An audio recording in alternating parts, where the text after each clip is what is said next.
Loving class, welcome to your last lecture in entrepreneurship. और आज का जो हमारा टॉपिक है that is valuation and pitfalls of entrepreneurial ventures. Valuation से मुराद है कि जब आप कोई बिज़नेस स्टार्ट करें एज एन entrepreneur, तो आप जब इन्वेस्टमेंट करते हैं आप देखना चाह रहे होते हैं कि कितनी जल्दी आप रिकवर कर सकते हैं उस इन्वेस्टमेंट को. Meaning is it a valuable investment और नॉट.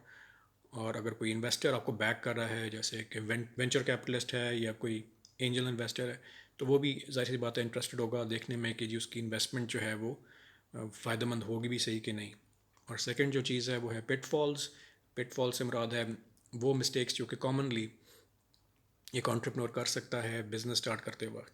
तो ये हमारे आखिरी दो टॉपिक्स हैं इस कोर्स के अंदर. और जो सिलेबस आपका है फाइनल का, वो उसमें तमाम जो टॉपिक्स हमने कवर किए हैं मिड के बाद वो शामिल हैं.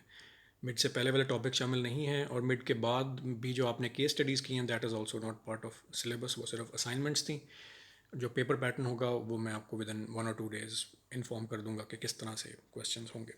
Anyway, so starting with the first heading 1.1 valuation of entrepreneurial ventures. इसमें दो मेथड्स हम डिस्कस करेंगे. First is the simple payback period, और ये टेबल आपके सामने गिवन है, इसको हम डिस्कस करते हैं. With this we can understand कि पे बैक पीरियड कैसे इस्तेमाल किया जाता है.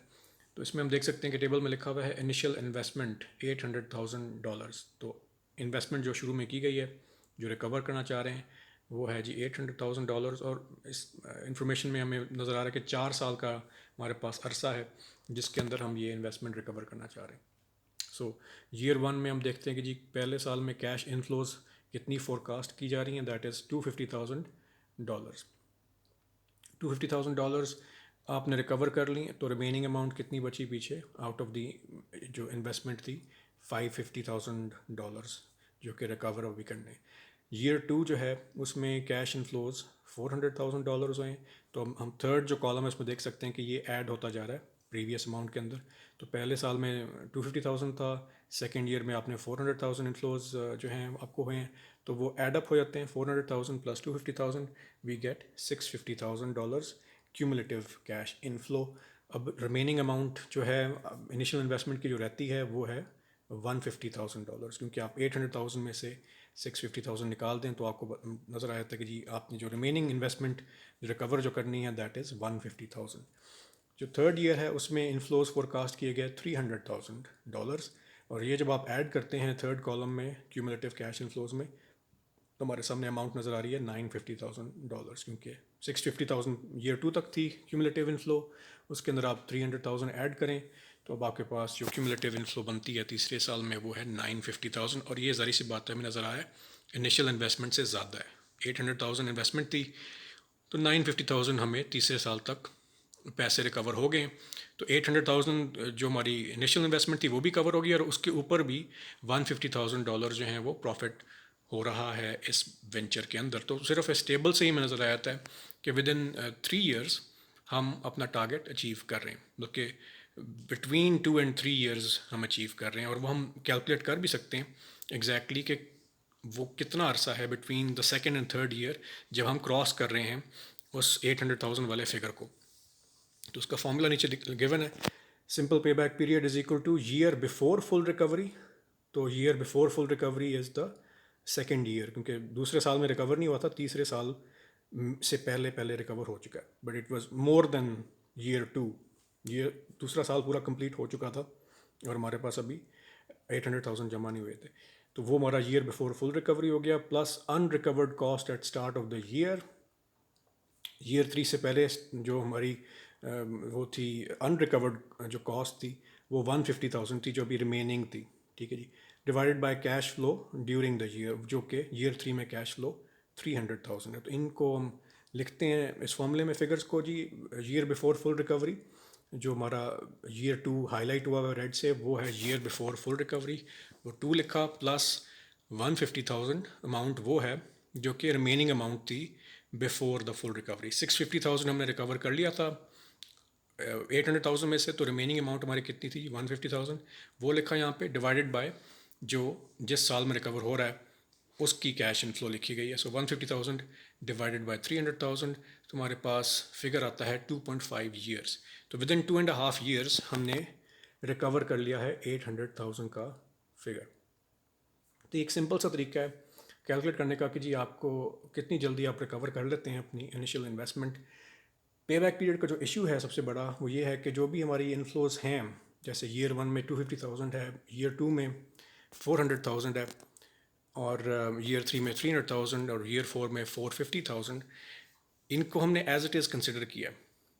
हालांकि एक बड़ा बुनियादी असूल है अकाउंटिंग में और फाइनेंस में, वो ये है कि जो भी हमारी जो वैल्यू होती है पैसे की वो ओवर टाइम अमूमन डिक्रीज़ करती है। तो आज जो 1,000 रुपये की वैल्यू है वो आज से 5 साल बाद फ़र्क होगी, it will be less than 1,000। आज से 10 साल पहले जो वैल्यू थी 1,000 रुपये की वो आज नहीं है। सो प्रेजेंट जो उसकी वैल्यू है दैट इज़ डिफरेंट। जो $250,000 लिखे हुए हैं ईयर 1 में, इनकी एक्चुअल वैल्यू अगर हम आज के लिहाज से कैलकुलेट करें वो मोस्ट लाइकली होगी समथिंग लाइक 240,000 या इवन 235,000 भी हो सकती है अगर हम आज के लिहाज से देखें उसको। So this is called time value of money. और जितनी भी इन्फ्लोज हैं इन सबको हमें इनकी प्रेजेंट वैल्यूज़ निकालनी है ताकि हम ज़्यादा बेहतर अंदाज़ा लगा सकें, क्योंकि हम जो इन्वेस्टमेंट कर रहे हैं वो आज कर रहे हैं, हम फ्यूचर में इन्वेस्टमेंट नहीं कर रहे, we are investing in the current time. तो इसलिए जो भी इन्फ्लोज होंगी उनकी करंट वैल्यूज़ क्या हैं। जो ये $300,000 हम ईयर 3 में इनफ्लोज देख रहे हैं, इनकी आज क्या वैल्यू होगी, what is the present value of $300,000। तो इनको प्रेजेंट में लाने के लिए जो हम यूज़ करते हैं method, that is the second method, that is called net present value.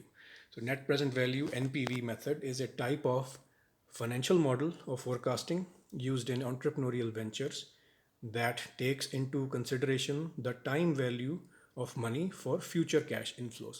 तो जितनी भी future cash inflows हम forecast कर रहे हैं उनकी present value जो आज उनकी value है वो हमने निकालनी होती है। If NPV is negative, project is rejected, and if NPV is positive, project is accepted. तो अगर एनपी की वैल्यू माइनस में आएगी आप हमेशा प्रोजेक्ट को रिजेक्ट कर देंगे, वो वैल्यूबल प्रोजेक्ट नहीं है इन्वेस्टमेंट के लिहाज से। और अगर आपकी एनपीवी की वैल्यू पॉजिटिव आ रही है तो आप हमेशा प्रोजेक्ट को एक्सेप्ट करते हैं। एनपीवी के भी दो आगे मेथड्स हैं। अगर आपको जो कैश इनफ्लोज हो रहे हैं वो इवन कैश इनफ्लोज हैं, यानी कि आपको हर जो टाइम पीरियड है, अगर हर साल के लिहाज से आप देख रहे हैं तो हर साल आपको सेम अमाउंट पैसे जो हैं वो इनफ्लोज में मिल रहे हैं, या अगर आप हर महीने के लिहाज से देख रहे हैं तो हर महीने आपको सेम अमाउंट ऑफ जो इनफ्लोज हैं वो आपको मिल रहे हैं, तो उसका फॉर्मूला डिफरेंट है। और अगर आपको हर टाइम पीरियड में डिफरेंट कैश इनफ्लोज हो रहे हैं तो उसके लिए एक फ़र्क कैलकुलेशन है। अल्टीमेट गोल दोनों का एक ही है कि अगर एनपीवी पॉजिटिव है तो आप एक्सेप्ट करेंगे। तो आपके सामने जो पहला भी ये है एक मेथड एनपीवी का, इसमें है जी NPV when even cash flows are received। उसका फॉर्मूला है NPV is equal to R multiplied by 1 minus 1 plus i raise to the power minus n divided by i minus initial investment. ठीक है जी, ये फॉर्मूला है। In the above formula R is the net cash inflow expected to be received in each period. तो एक ही value होगी cash inflow की, क्योंकि इस सिचुएशन में अगर आप असूम करते हैं आपको हर साल 50,000 रुपये जो है वो इनफ्लोज हो रही हैं तो वो आर की वैल्यू 50,000 होगी। अगर ये मंथली बेसिस पर आप देख रहे हैं कि जी every month you are receiving 50,000 rupees, तो आर की वैल्यू इसमें 50,000 होगी, क्योंकि इनफ्लो सिर्फ एक ही अमाउंट आपको हर टाइम पीरियड में मिल रही है। ठीक है जी, फिर आई की वैल्यू लिखी है। I is the required rate of return per period, जिसको हर्डल रेट भी कहते हैं और डिस्काउंट रेट भी कहते हैं। सिंपली इन वैसे तीनों जो रेट्स के नाम लिखे, बेस्ट जो है वो रिक्वायर्ड रेट ऑफ रिटर्न है, उसको याद रखें क्योंकि उसके नाम के अंदर ही उसकी डेफिनेशन मौजूद है। Required rate of return means कि जो भी इन्वेस्टर है वो बताता है कि जी वो कितना रिटर्न एक्सपेक्ट कर रहा है ऑन दी इनिशियल इन्वेस्टमेंट। तो ये मिनिमम रिटर्न जो एक्सेप्टेबल होगा उसके लिए, उसकी नज़र में, उससे कम वो एक्सेप्ट नहीं करेगा। और ये हमेशा कोई परसेंटेज वैल्यू होती है, 1%, 2% या 5%, वट एवर इट इज़, ये सवाल में या इस एग्जाम्पल में गिवन होगा आपको। तो इट इज़ ए परसेंटेज और इसको हम फिर डेसिमल में कन्वर्ट करके लिखते हैं। और जो n है, n are the number of periods during which the project is expected to operate and generate cash inflows. तो कितने अरसे के लिए हम ये ऑब्जर्वेशन कर रहे हैं, टाइम पीरियड्स कितने। अगर ये 5 साल होता तो n इज़ इक्वल टू 5 लिखते हैं हम यहाँ पे फॉर्मूले के अंदर, फिर वो -5 हो जाता। और अगर लेट्स से जी 8 मंथ्स होते तो फिर n इक्वल्स 8 हो जाता। सो ये सिंपली वो टाइम पीरियड्स हैं जिनके लिए हम कैलकुलेशन देख रहे हैं। और फिर इनिशियल इन्वेस्टमेंट ऑब्वियसली जो भी अमाउंट इनिशियली आपने इन्वेस्ट किया है। तो ये तो फॉर्मूला हो गया, इसको एक एग्जांपल के साथ डिस्कस करते हैं। सो इनिशियल इन्वेस्टमेंट एग्जांपल में लिखा है, initial investment is 243,000 rupees for venture and it is expected to generate net cash flow of rupees 50,000 rupees every month for 12 months. तो आपको इन्फॉर्मेशन ये गिवन है, प्लस आपको रिक्वायर्ड रेट ऑफ रिटर्न भी बताया गया पर ईयर इज़ 1%। इन्फॉर्मेशन सारी given होती है और ये आपने इन्फॉर्मेशन इस फॉर्मूले में डालनी है। सो इनिशियल इन्वेस्टमेंट कितनी है जी? 243,000। उसके बाद उसने बताया कैश फ्लो कितना है? 50,000, जो आपको हर टाइम पीरियड के अंदर हो रहा है।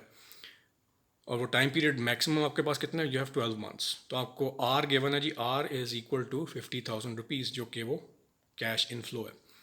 और आपको आई गिवन है, I is the required rate of return which is 1%, जिसको हम डेसिमल में जब लिखेंगे तो 0.01 हो जाएगा वो। और उसमें आपको टाइम पीरियड भी गिवन है विच इज़ 12 मंथ्स, तो n इज़ इक्वल टू 12। ठीक है जी, ये इन्फॉर्मेशन आप डालें फॉर्मूले में। N P V is equal to 50,000 जो कि आर है, multiplied by 1 minus 1 plus i की value 0.01 because it is the rate of return, और ये raise to the power minus N की जगह n इज इक्वल टू 12 आ जाएगा, तो -12 हो जाएगा। डिवाइडेड बाय आई दोबारा से, तो वो 0.01 की वैल्यू आ जाएगी। इसको आप सॉल्व करें, इसमें से इनिशियल इन्वेस्टमेंट 243,000 निकालें तो हमारे पास आंसर आता है 300,000 319,754। So that is the amount जो कि एन पी वी की आ रही है। चूँकि ये पॉजिटिव अमाउंट है, इसको हम एक्सेप्ट करेंगे। अगर ये नेगेटिव आ रहा होता तो उसको हम रिजेक्ट कर देते। तो ये तो तब हम यूज़ करते हैं फॉर्मूला जब इवन कैश इनफ्लोज हमारे सामने हों।